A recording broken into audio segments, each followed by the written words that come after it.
सांगली जिल्हा पोलीस दलाची पोलीस भरती परीक्षा दिनांक 11 फेब्रुवारी 2026 पासून पोलीस मुख्यालय या ठिकाणी सुरू झालेली आहे। आजचा हा पहिला दिवस आहे। एकूण 747 महिला उमेदवार आजच्या मैदानी चाचणीमध्ये या ठिकाणी सहभागी झालेले आहेत।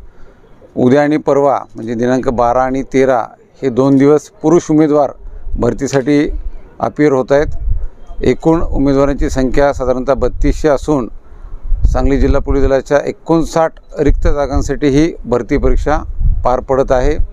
यामध्ये धावण्याचे 2 इव्हेंट आहेत। पुरुषांकरिता 1600 मीटर आणि 100 मीटर, तसेच महिला उमेदवारांकरिता 800 मीटर आणि 100 मीटर, तसेच गोळाफेक हा एक इव्हेंट या ठिकाणी होत आहे। सर्व उमेदवारांची त्या ठिकाणी कागदपत्र पडताळणी करून छाननी करून पुढची ही आम्ही मैदानी चाचणी या ठिकाणी घेत आहोत।